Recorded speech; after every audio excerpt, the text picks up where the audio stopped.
yi Sénégal dafa nekk ci situation bu doy waar ci tubaab dañu naan nous sommes à la croisée des chemins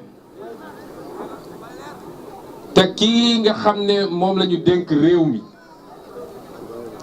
muy Alaaji Macky Sall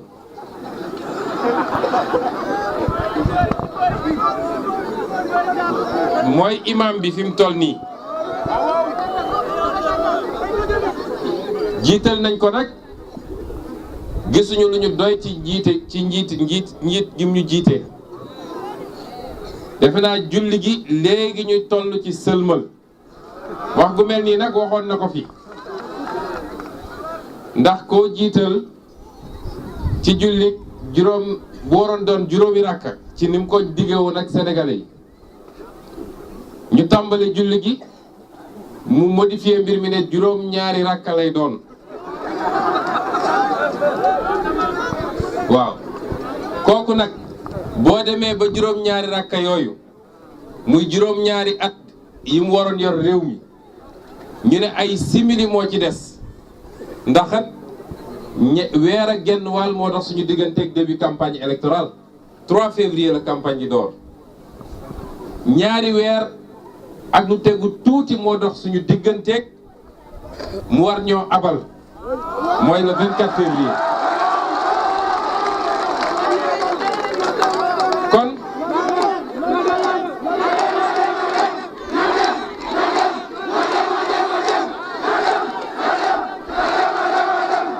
bu soobee yàlla dina dem kon ku ni mel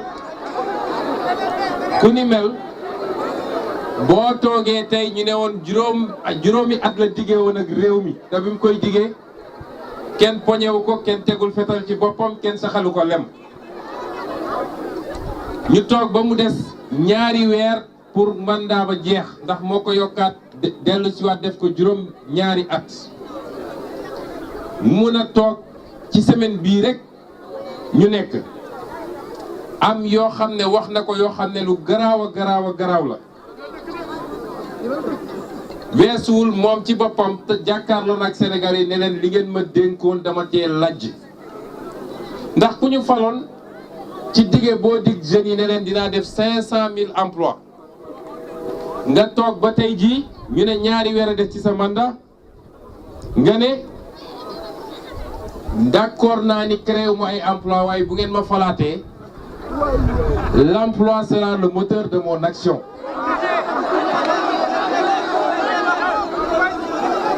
waay xanaa kay duñu nax ñaari yoon toog ba tey jii nga ne bu ngeen ma joxaatee mandat l'emploi sera le moteur de mon action waaye yow juróom-ñaari at yi wees lan moo ne woon sa moteuru action tëjaate kaso jaay alalu réew mi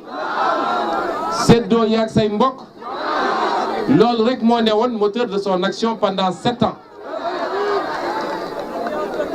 mu dellu siwaat moom ci boppam bi muy présenté loolu mu bind wala liñ ko bindal te mu ne livre la boo xam ne ñu doon xaar ci moom mu wax livre bilan mu ñëw di ñu wax livre kan laa doon ngoroyal bi may nekk étudiant ak ban genre pantalon laa doon sol xam nga Sénégal wax dëgg yàlla dañoo ñàkk chance donc su dellu siwaatee ñëw taxaw ne moom ci boppam nangu na ni deful ay réforme te moo digge woon ay réforme moom moo ñu ne woon comme état avant patrie avant parti lay def kon dafa laaj mu def des réformes république bi il faut mu réformer ko bokk na ci li mu digge woon ci ay réforme bokk na ci ndax dafa signé charte assise nationale mooy président parti dootul nekk président de la république président de la république dootul nekk président parti ndax def na comme déet bokk na ci li mu diggee woon ci réforme yi ne woon dina ko def mooy lépp luy corps de contrôle dinañ ko jox liberté am dootul rattaché wu à la présidence te suñu defee seen liggéey dinañ mën a jox procureur directement su procureur yëngatuwul ñu dem jox di saisir directement le juge ndax def na comme déet bokk na ci li mu diggee woon mooy moom dina def gouvernance sobre et vertueuse te ni mu koy defee mooy ministres yi dootuñu jël vol première classe te ministres yi sax dootuñu weesu ñaar fukk ak juróom def na comme déet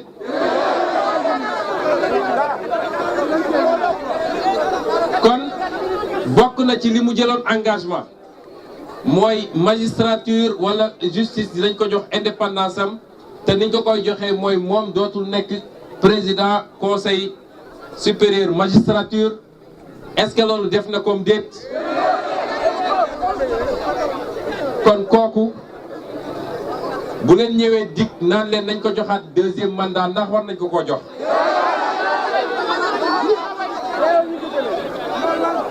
président Macky Sall dafa ameel askan wi ak bu rëy rëy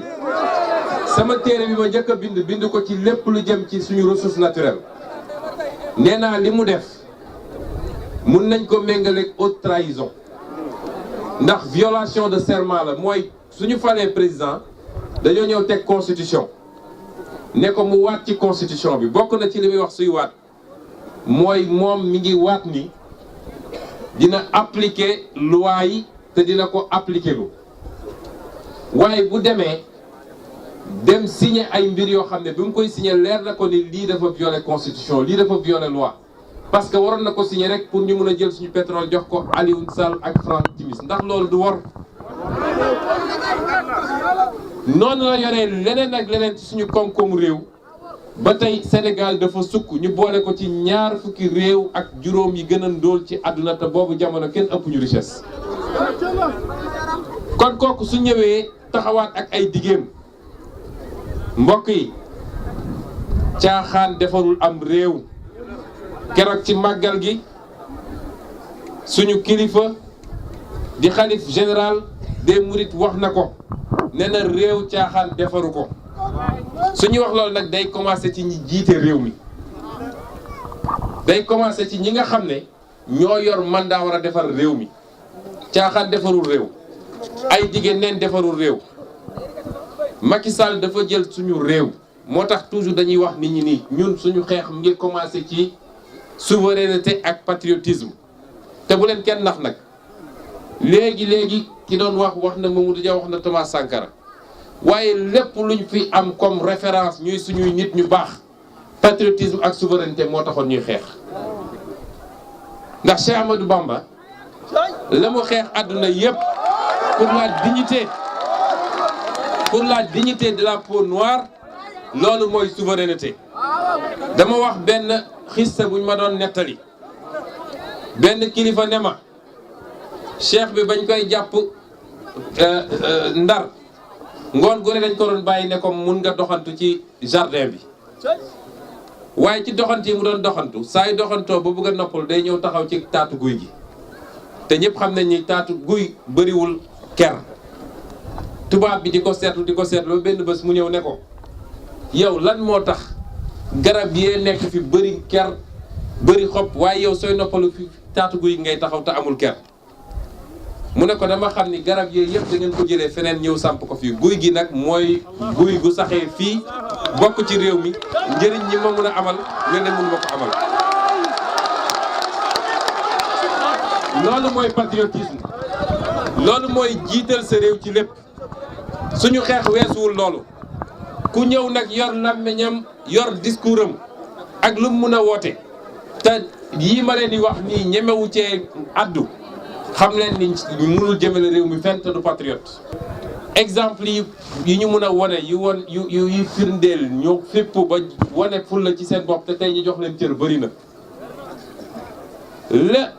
li wane nag domination bi nga xam ne ñun ñoo ko nangu te lu ñu mës a am ci président de la république nag ci nangu domination boobu Macky Sall moo ci yées Abdoulaye Wade moo ci gën wax naa ko fu ne luñ ci mës a am Senghor ba tey jii Macky Sall moo ci yées Abdoulaye Wade moo ci gën su dee dañuy wax rek patriotisme la koy wane ñeeg ngeen suñu xeex yépp pour ñu mën a fexe ba moom suñu kopparu bopp moo xam dañ koy boole bokk ak waa CEDEAO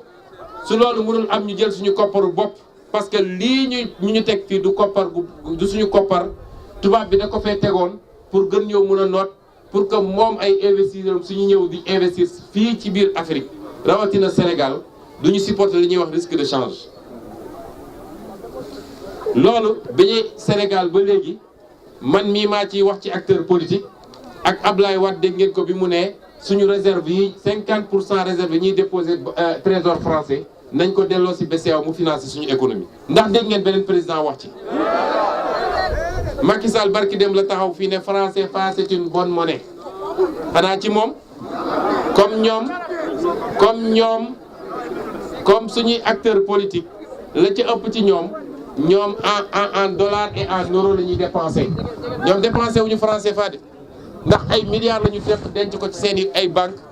donc franc CFA mën na doon monnaie bu baax ci ñoom waaye ñun ñii askan wi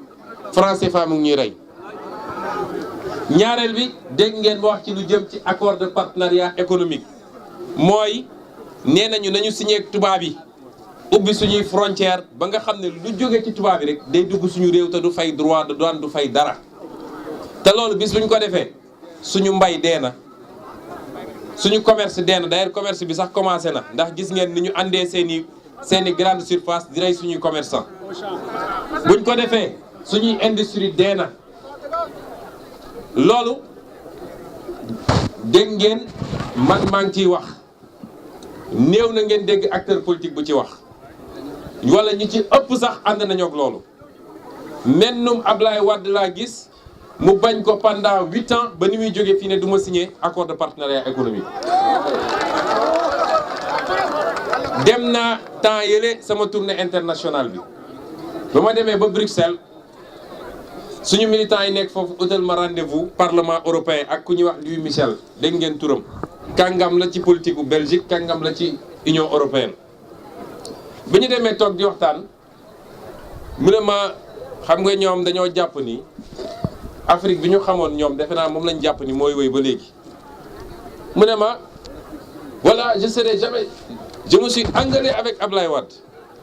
parce que comment un libéral peut refuser de signer les accords de partenariat économique. ma ne ko sëñ bi mu ne ma ne ko ñun dofatuñu yéen ñi Union européenne yéenay la deuxième économie du monde derrière les États-Unis 2 millions d'euros moo dox seen diggante ci PIB depuis 7 ans États-Unis ngi daw seen gannaaw pour ngeen signer accord de partenariat économique ngeen lànk ba tëdd ci suuf ne ñoom seen économie moo ëpp doole seen bos yéen ngeen bëgg ñun ñi nga xam ne ñooy la dernière zone économique du monde ñu signé ak yéen fu ngeen ko teg. waaye ni ko Ablaye bañee woon ba jóge fi Macky Sall bi ñu ko falee ñaar yi mu njëkk a dem signé ji mooy dem signé waat accord militaire yi pour militaire tubaab yi dellu si ak signé accord de partenariat économique kooku mooy Macky Sall ndax kooku war nañ koo joxaat ñaari mandat ci mim réew.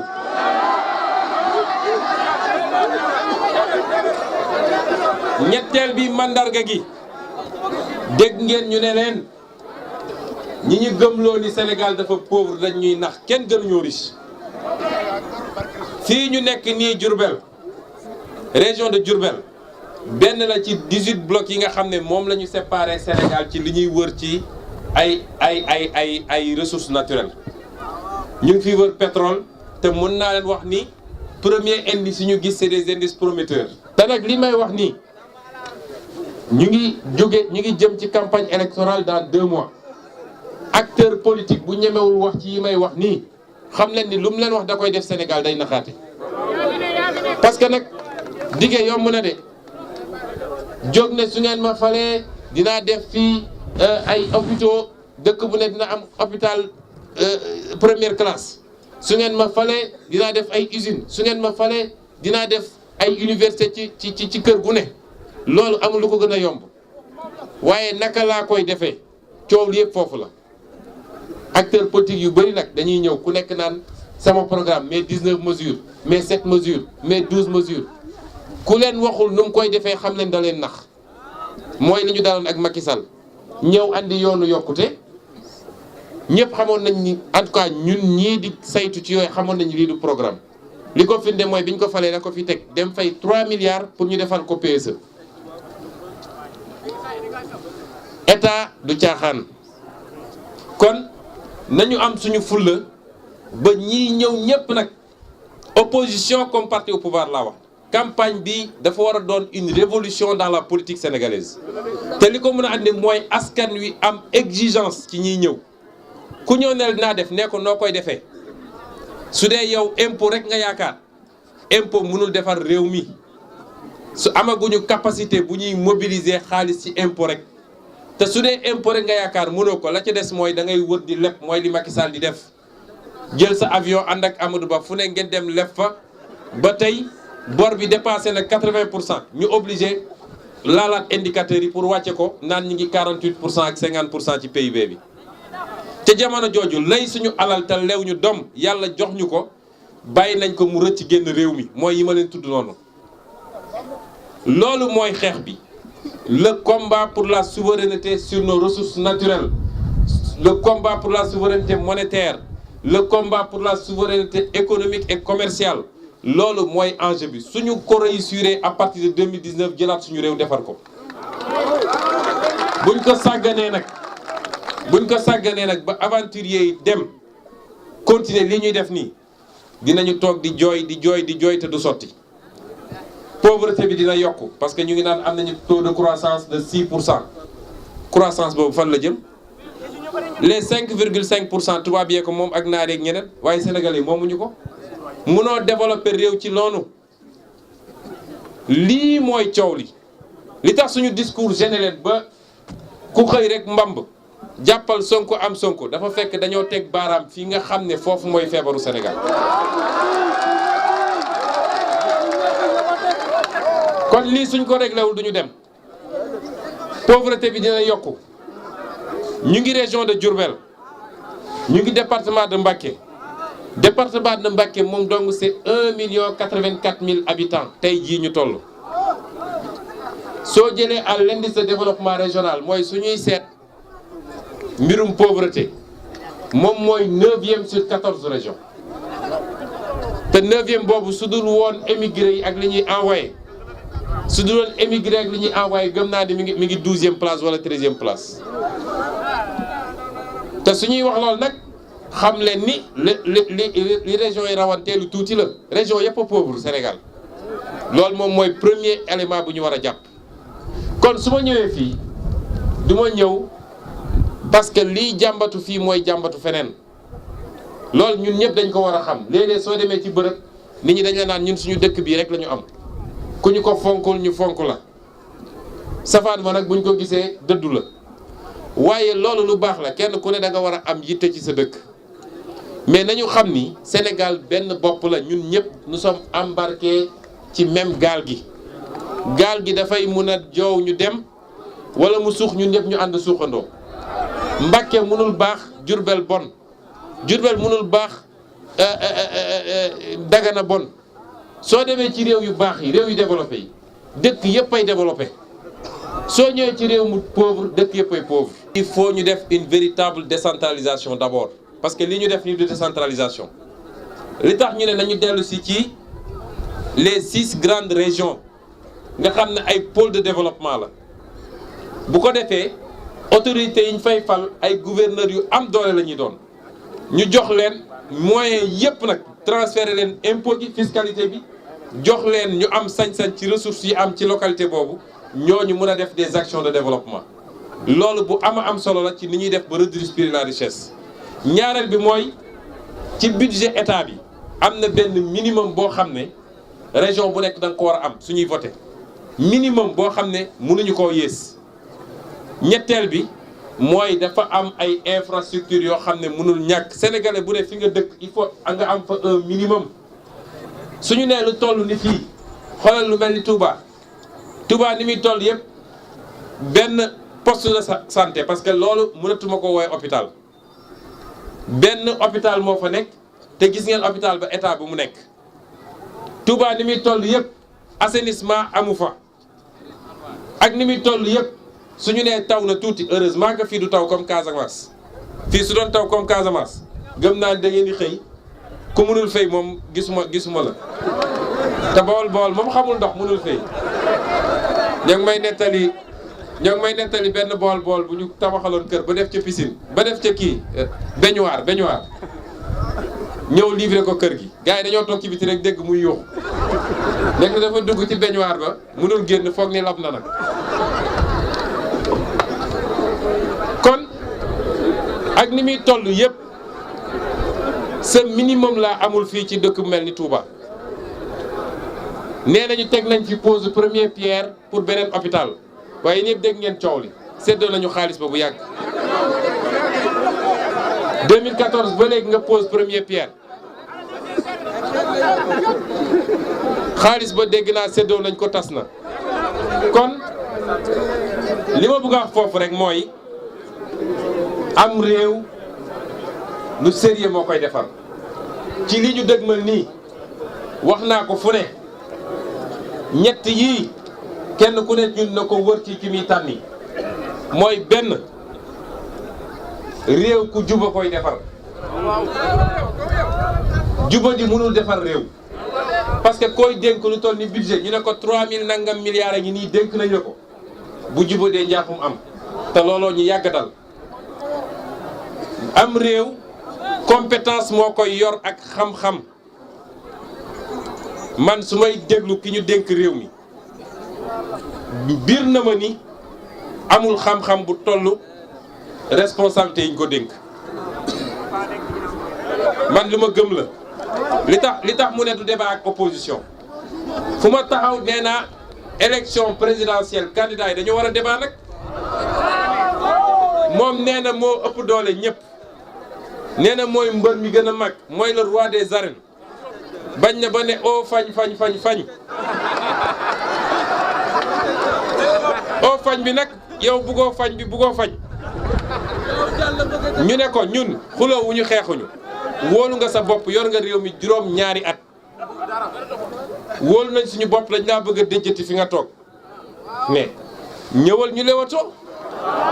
ñëwal ñu jël une presse indépendante jël des journalistes télé yëpp taxaw rajo yëpp taxaw ñu jël point par point mbay mi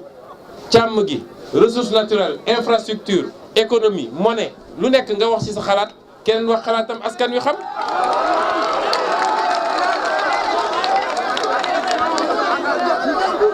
kon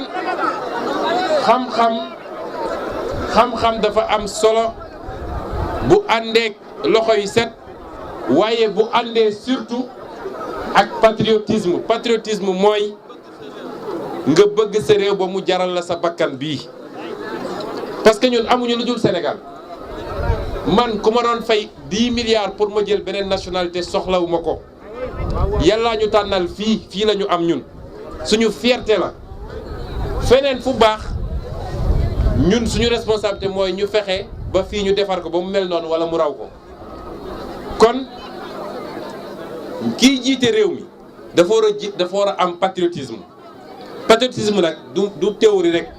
day feeñ ci ay actes parce que koo xam ne yaa ngi ñoo nekk ci réew mi ñu jiital la te say doom utal nga leen nationalité feneen say soxna utal nga leen nationalité feneen yow ci sa bopp bu dul woon lañ la fal boo moytul am nga sa nationalité koo xam ne da nga bëgg réew mi suñuy hôpitaux baaxul suñu école baaxul te say doom génne nga leen ñu jàngi ci biti yow sa bañ su méttee sax nga jël avion dem buddi ko feneen loolu bokkul ci patriotisme kon yii la ñu war a wut ci ku jiite réew mi moo tax mbokk yi 2019 tournant bu am solo la fi may daanelee mooy nag ñun de pare nañu ci pour def li ñu war a def ñoo ngi koy def depuis ñeenti at defe naa amatuñu lu ñuy prouver sénégalais ci suñu engagement waaye askan wi est-ce que pare nañu doyuma de yokku yi doyuma dinaa leen wax nag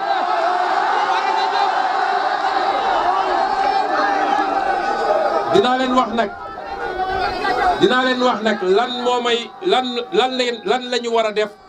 lan la askan wi war a def pour ñu xam ni pare ngeen li ngeen war a def mooy Macky Sall Macky Sall mënuñu ko bàyyi mu def lu ko neex ci réew mi organiser élection ni mu ko bëggee déclarer résultat bi mu bëgg a toogaat ci réew mi génne armée loolu war ñu ko nangul. pour loolu nag yi may wax nii déglu leen ma bu baax dama bëgg fii lay daanelee te lii lu am solo la ci meeting bi. Macky Sall lan mooy ndeyu Macky Sall moom mooy toog décider ban sénégalais moo war a voter ak ban sénégalais moo warul voter. lan moo tax Macky Sall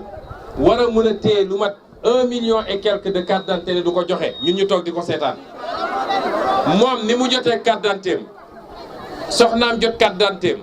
ay ministre am jot seen carte d'identité ay doomam jot noonu la chaque sénégalais amee droit jot carte d'identité donc premier xeex baa ngi noonu. ñaareel bi joxe nañ ay carte d'identité ba pare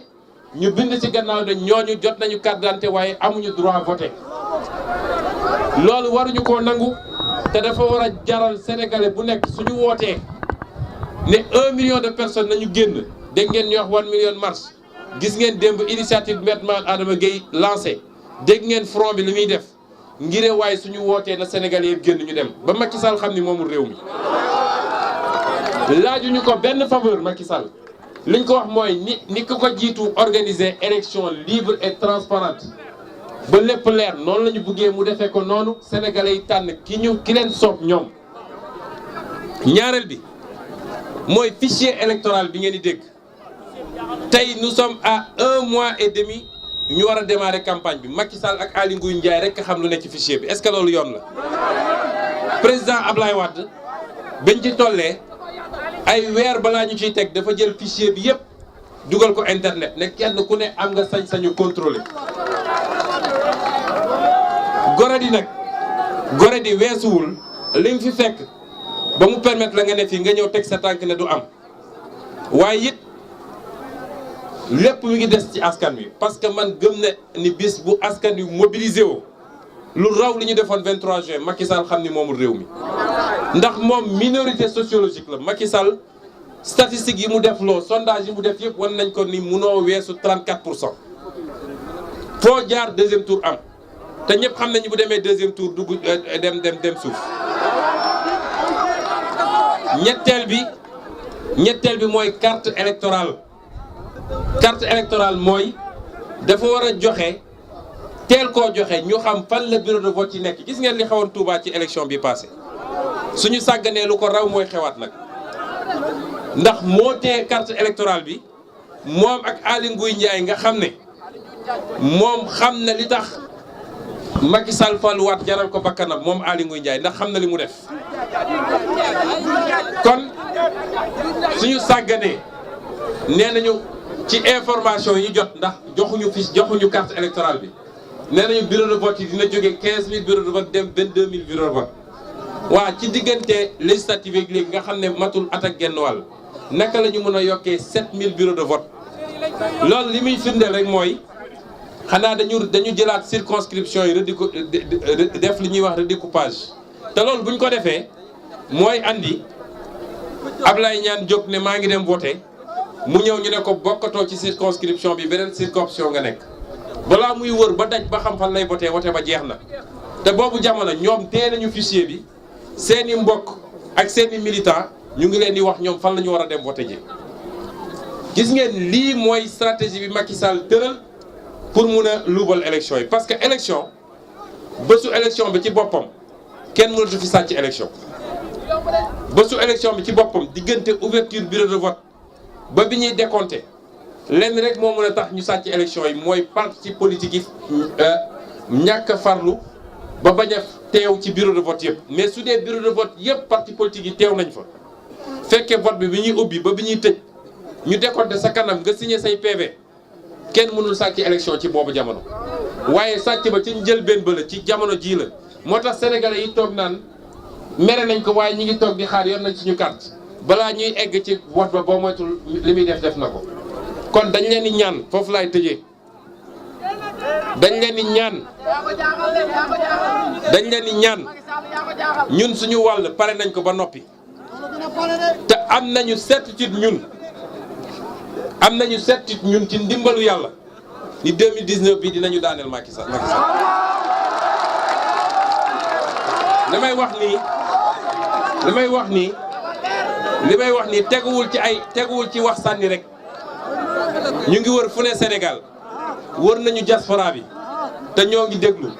am nañu ay information yu leer ci statistiques yi ak sondage yi xam nañu li xew dama ne ñun pare nañu waaye li ñuy laaj askan wi lañ leen di demander mooy génn leen ñu xeex bi ba Macky Sall lii ma wax ni yëpp mu respecté ko ñu dem ci élection yu leer nañ